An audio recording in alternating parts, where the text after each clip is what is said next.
Today we're going to talk about natural disasters. Here in North America and across the globe, we face many different kinds of natural disasters. Some of these disasters include tornadoes, blizzards, you name it, pretty much is called a natural disaster.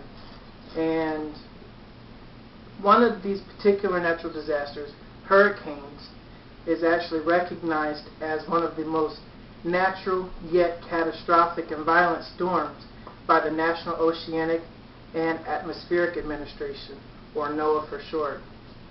And there's so many different names for these storms. Some of them include typhoon. One of the names is actually tropical cyclone, and here in America we call them hurricanes. What makes it a hurricane is anything that's in the Atlantic, north of the equator, or anything that is in the eastern Pacific part of the ocean, the eastern Pacific Ocean, stretching from the equator up to Alaska. Now, granted, there's not going to be very many hurricanes in Alaska because the water is cool, but the term actually used by scientists for this storm is actually called tropical cyclones.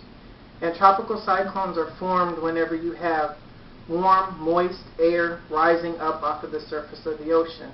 And whenever it rises, it forms this layer of pretty much no air or to a little bit of cool air on the surface. And this is called a low pressure. The low pressure system then becomes entangled in itself and builds what we call a tropical wave.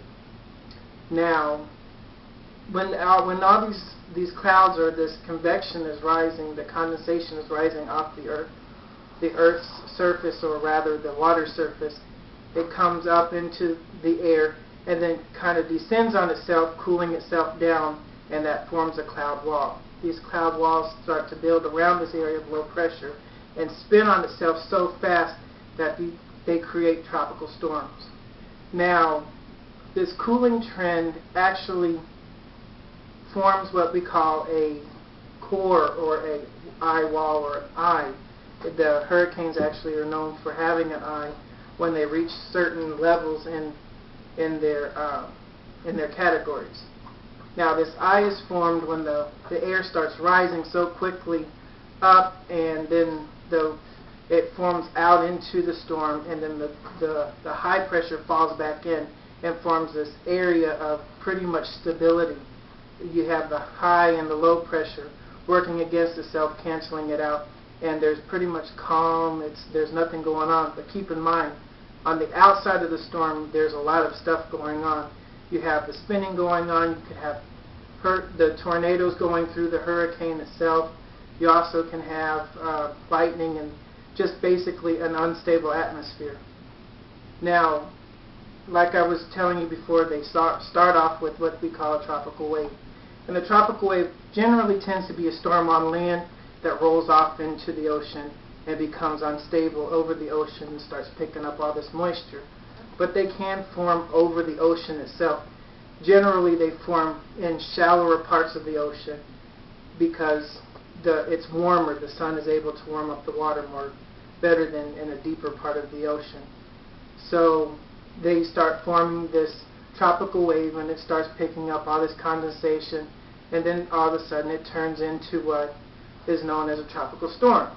What categorizes a tropical storm is it pretty much reaches about 34 to 73 mile-an-hour winds.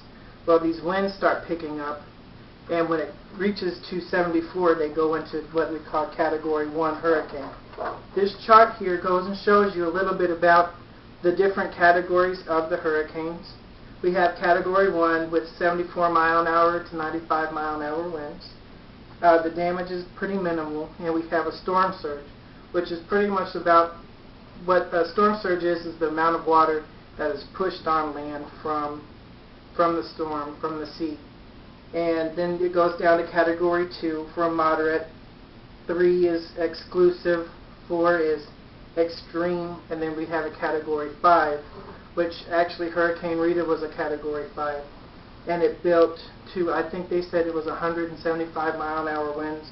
It was catastrophic, and it had storm surges that surpassed 19-foot storm surge.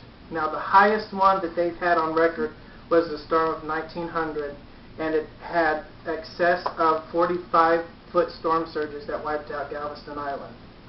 And they've been able to introduce some new technology, actually introduced by NASA, called the GOES, or GOES satellites, and they go up into these GOES satellites go up into orbit, and they're looking down and monitoring the different atmospheres, and basically they send a message down to warn NOAA, who keeps an eye on this, and lets us know when there needs to be a warning sent out. And plus you have the government issue where they go in, those hurricane hunters, and go in and track these storms to find out how much the pressure is actually falling in there. And that's how your hurricane pretty much is. I want to thank you for your time, and I actually want to tell you guys that you have been a great audience. Thank you very much.